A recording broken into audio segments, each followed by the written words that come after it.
Thanks everybody for joining and good morning everybody and welcome to today's webinar. My name is Sukman Ajar and I will be hosting today's session. Today's webinar will discussing the origin story behind Zephyr Aerospace as well as company news and announcements. We'll be ending with a open Q&A session. So we ask that you submit your questions now via the Q&A button at the bottom of your window, and we'll be sure to get to them at the end of the presentation. Today, I'm happy to be joined by the CEO and founder of Zephyr Aerospace, Jeff O'Neill. Jeff, do you want to give a brief introduction to yourself? Sure. I've been in the travel space for as long as I can remember. I probably live on a plane about 345 days a year. And I got started about 10 years ago helping consumers and travelers understand how to use frequent flyer miles and points. And essentially what I realized was there was unlimited demand for those who wanted to save money on flights. In particular, premium air tickets, so business and first class tickets that offer beds and very nice amenities in flight. And that eventually led me to believe, why can't airlines just offer a more affordable version of the same product? And so Zephyr Seat is basically the first version of a series of designs to innovate, to really force innovation in the industry that really hasn't changed a whole lot in about 45 years. Great, awesome. So go for it, Jeff, you can get started. So basically, I just want to give a little bit of a background. Many of you might already know about the product. It's gotten some pretty good press recently since COVID happened. It's kind of a positive upshoot for our company, but the world has been kind of paused around travel and not sure what to do. And there's been a lot of new safety requirements in place for all of us.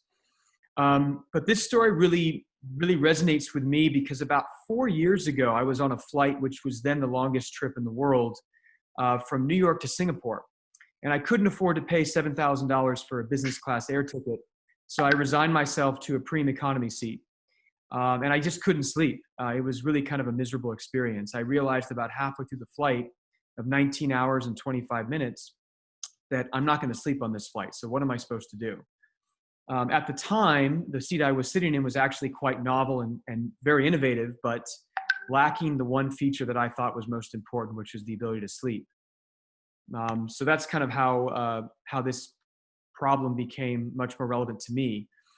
I mean, we can all agree that air travel is pretty unpleasant. It's probably still going to be that way after COVID. There's going to be a lot of changes that are going to be forced in the industry. But I mean, essentially, we have three major problems. So economy class has actually gotten worse over the years. Business class is too expensive. And travelers really prioritize sleep above all else. And so we're trying to craft a product that truly meets the needs of you and me and Sukman and everyone who travels frequently around the world. The objective is very simple, is to find a way to use the existing real estate on planes we all fly in today to make sleep more affordable. And so we've done that creatively through having a stacked seating arrangement with an upper deck and a lower deck, and finding a way to fit in more compressed, tighter versions of beds that offer privacy and more personal space. The 3 or 4 major benefits of the seat are really that it's kind of a 2-in-1 feature. So many of you are used to economy class seats that are only existed in one upright position like this. We offer that position, but in sort of a pre-reclined mode. So if you imagine sitting in a sports car or your favorite recliner or lounge chair, essentially that's what you would be sitting in on taxi, takeoff, and landing. And then you have the option to lie flat during the flight when you're tired. All the seats are completely private and social distance compliant. And the bed space is over 78 inches long, which is actually longer than any business class seat offers in the industry today. And of course, it offers all aisle access. So you're offered complete privacy. Everyone gets a window and an aisle seat in one. And of course, it offers much more personal space.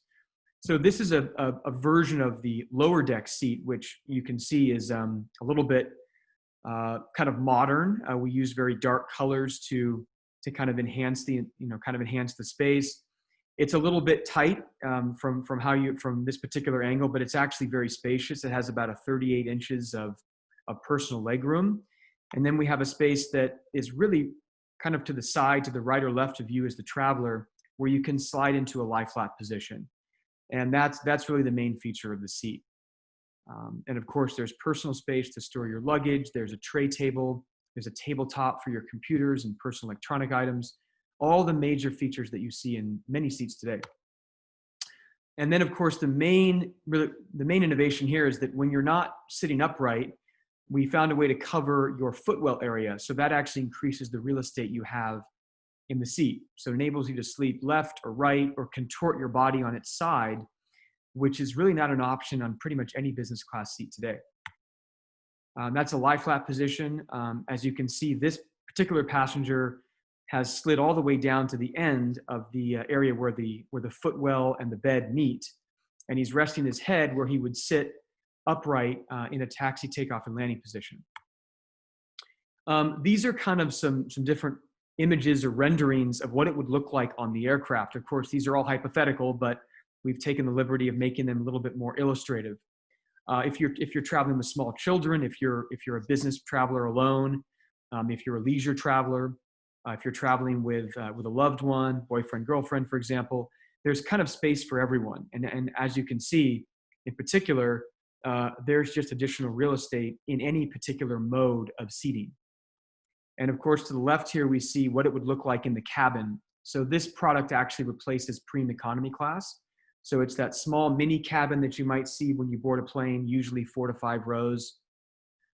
That's where this seat would go. We're really trying to innovate and provide affordable sleep in any mode of transport. That includes buses, trains, and different types of commercial aviation. So we're talking to a number of companies that offer long distance travel services, and there are many of them.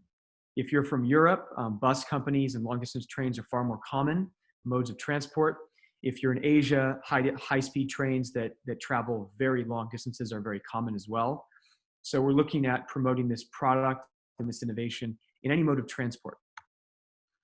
Where we are now, we've launched the campaign on Republic. We think that this problem resonates with pretty much everyone who travels by plane. So it's very relatable. So we've raised about $500,000 to date thus far in an equity crowdfund, which was a result of our being a finalist on a reality show run by Tim Draper, who's a famous investor in Silicon Valley. As a result of that, we've received press around the world, over 200 mentions thus far. We had a great run on CNN back in June. And of course, we've been on a number of television shows, Meet the Drapers, we were on Shark Tank, and we were a finalist for California by Design, which is kind of a concept show brought over from Australia to highlight and spotlight different California innovations. Where we are now is really quite interesting. We've moved away from the product development stage to more of the certification side.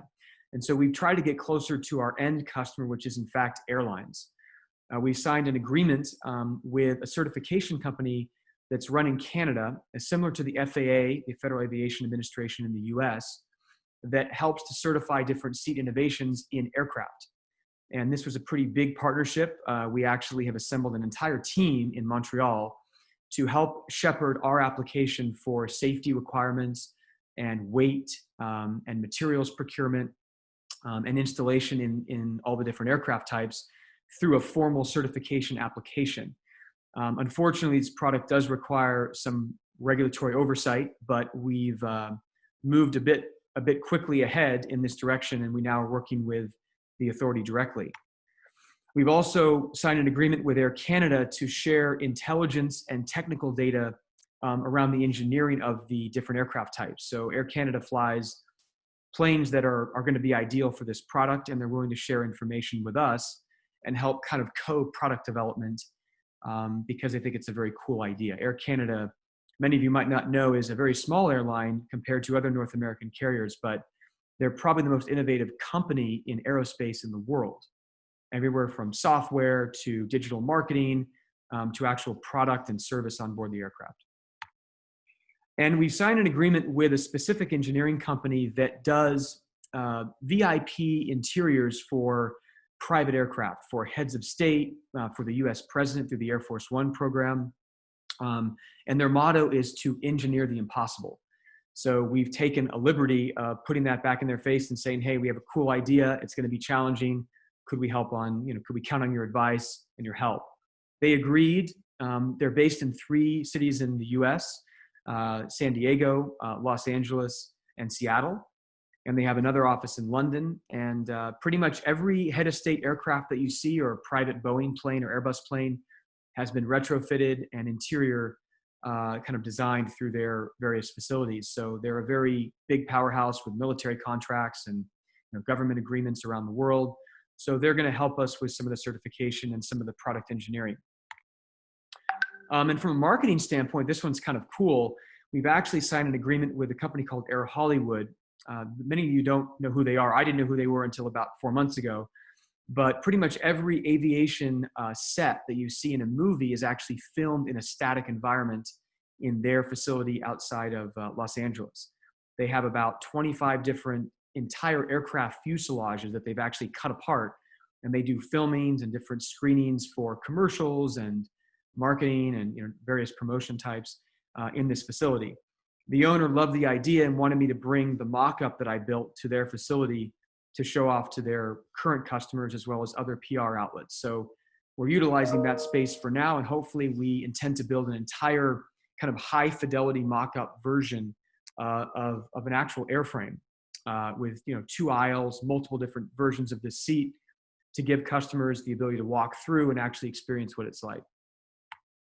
And as I mentioned before, we've raised about $500,000. We have extended our campaign till the end of 2020, December 31st. And we're hoping to obviously obtain more support from the general public, from travelers like yourself, as well as I think the industry, which is now finally coming around to the effects of COVID being permanent and unchangeable, and the fact that innovation will probably change a lot of the needs of the modern traveler. And we hope to be forefront with this product for years to come. And that's where we are to date. Really, since this began about probably 6 months ago now, maybe 5 months, I've received so many questions and emails, both on the Republic discussion page as well as personally through social media, asking questions about the product and the vision and the story behind it. So I would love to answer your questions to figure out how I can best address questions you have about the product, about our implementation, our partnerships, any financial questions you might have. This would be a great time to do so. Great. Yeah, thank you very much, Jeff. I appreciate that. We have a few questions in. I'll be asking you them one by one. And if anyone's attending now, please feel free to submit your questions through the Q&A button at the bottom of your screen. We can get started on the ones that we've received already, though. Jeff, Zephyr was conceptualized before COVID-19. And this new world we live in, what effects have COVID-19 had on the value of Zephyr to the airline industry? Can you elaborate on that a bit? Well, it's really kind of a two-pronged question. There's more of a material effect from a financial standpoint, and there's also what I call kind of a hardware effect. So the material side is really structured around what the demands will be for all of us in the future. And I think safety, personal health, comfort are going to be top of mind. Now, 1 year ago, we would have said, we don't care how much it costs, we want the cheapest option possible to get from A to B. And now it's going to be taking a step back and really considering, what is this airline invested in my personal comfort? Obviously aircraft cleanliness, disinfectation of the aircraft, where the aircraft's coming from, who's on board the aircraft, have they been tested? So it's going to be more of a procedural aspect, I think, which is going to very heavily involve where you're seated on a plane and how close you are to somebody else. So personal space, privacy has become paramount, probably more important than anything else. And price has become kind of the secondary consideration. Now, I bring up the whole financial implication because no one's traveling right now, or very few of us are. So the financial effects to the industry are dramatic, much more than anyone ever thought they would be. So the quicker and the sooner that we can travel in any mode of transport, I think the better for the industry. But the airlines are going to be in really kind of survival mode for probably the next 2.5 to 3 years.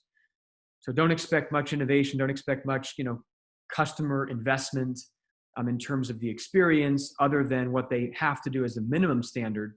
But hopefully, when they rethink their product offerings, we will be top of mind because we'll have enough traction. We will generate enough, product market fit and consumer demand to be relevant to them at a time where they will have the ability to invest money. Great, absolutely. Alex comes in with the question, is there a plan for the budget or sorry, is there a plan or a budget for how the money raised during our crowdfunding round will be used? Yeah, that's a great question.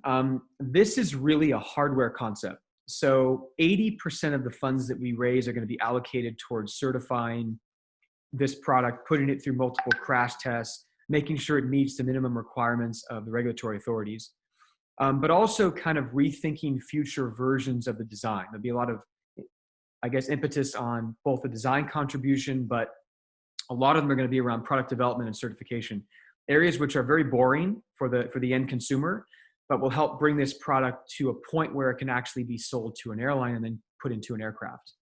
So the other 20% is going to be spent on really trying to sell and continue to market this to you and everybody else who's watching, and how we can kind of curate a message to the airlines that people want this and they want it now and they're willing to pay for it. So human factors surveys, surveys around willingness to pay, comfort, demonstrating more product visibility in the public eye. So, displays at conferences, airports, physical movement of this mock-up to areas where they'll get a lot of foot traffic. Absolutely. Cliff comes into the question, how is it going to affect the normal plane capacity with conventional seating?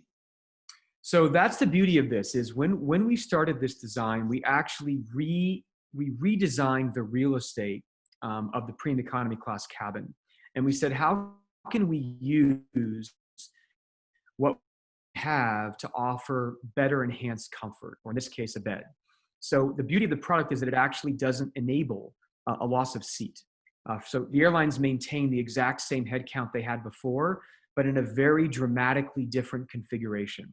So if you board an aircraft now, there's typically 2 seats by the window, there's 4 in the middle and 2 on the other side. So we are configured in a 1-2-1 configuration, but we have 2 levels of seating. So there are still 8 seats across, but configured differently. Instead of left to right, it's more up and down. Right, got it. Can you talk more on the other use cases for Zephyr? I mean, we've seen similar modes of success. For example, long distance charter buses in Europe and Asia. Can you just talk a bit more about that and why you're choosing to go first route with the airlines? So airlines are the lowest hanging fruit, and it's the most impactful mode of transport that moves people the longest distances in the shortest amount of time. So 15-hour flights to Hong Kong from New York and LA are very common, and they become very mainstream. But the agony index, how I'm kind of stealing that from Hipmunk, but the agony index has become so much more critical because consumers are looking for something more, in particular when they fly, because flying really, really sucks. We do see a lot of use cases in buses, of which we've seen 3 launched in the US in the past couple years, driving people from kind of Seattle, the whole California West Coast corridor, the East Coast corridor, and then of course, transcontinental. And we see trains, in particular trains in Asia, where traveling long distance and packing a lot of people in a very small space is more common. And then we also see military transport. So C-17, C-35 cargo planes that can be reconfigured to moving people and troops from base to base instead of product or cargo.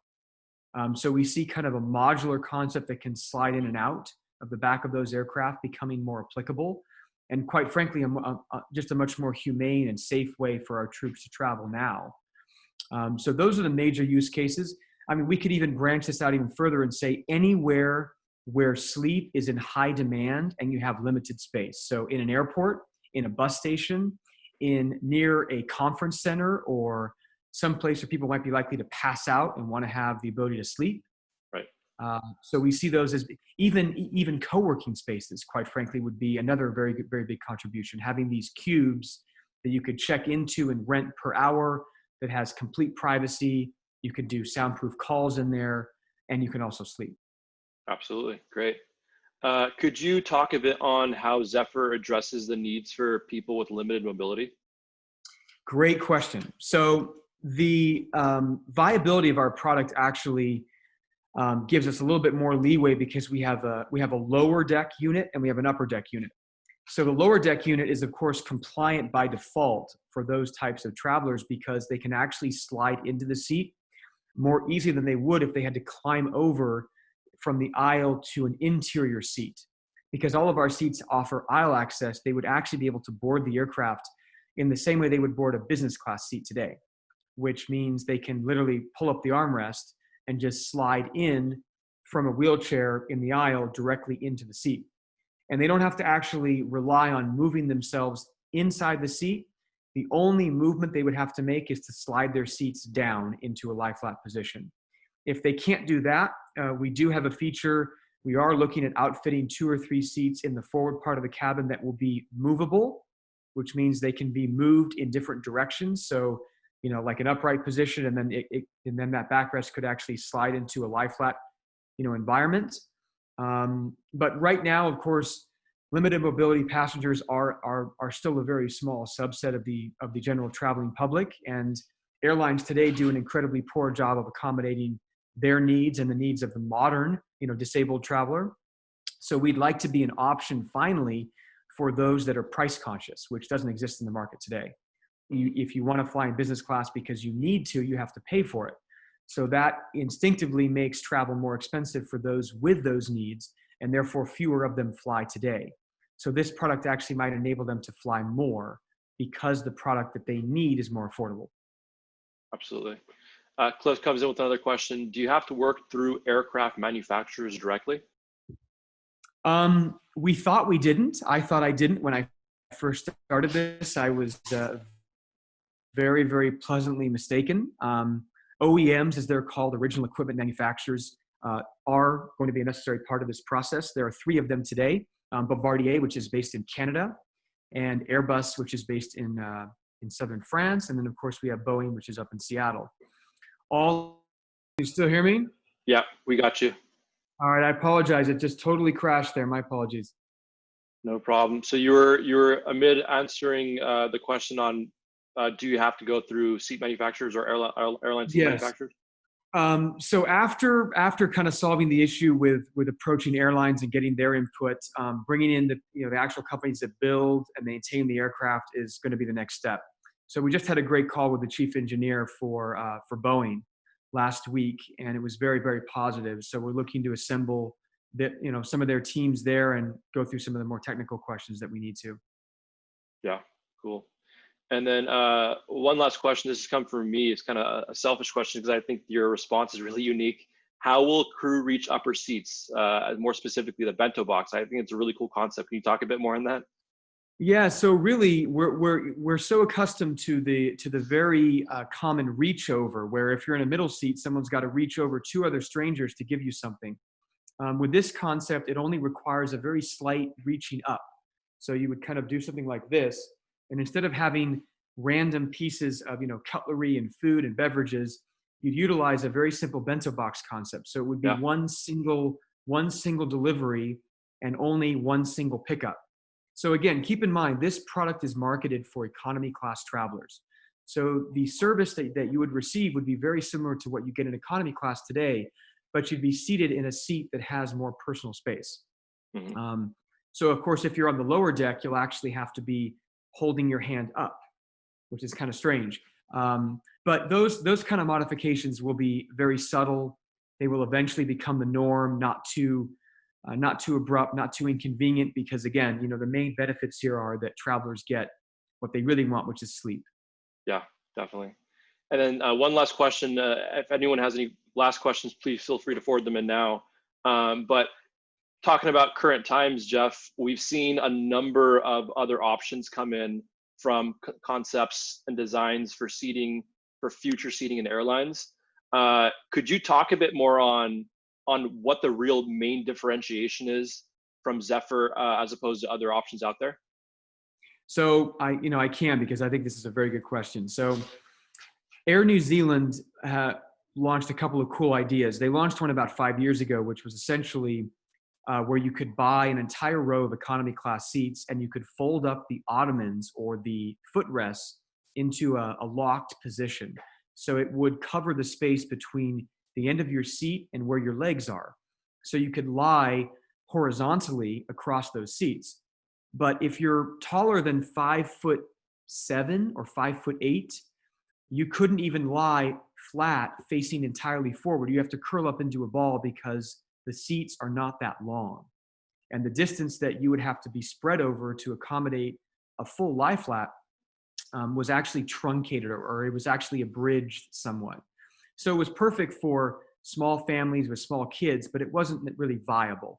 Plus, you had to buy 3 seats to get 1 bed.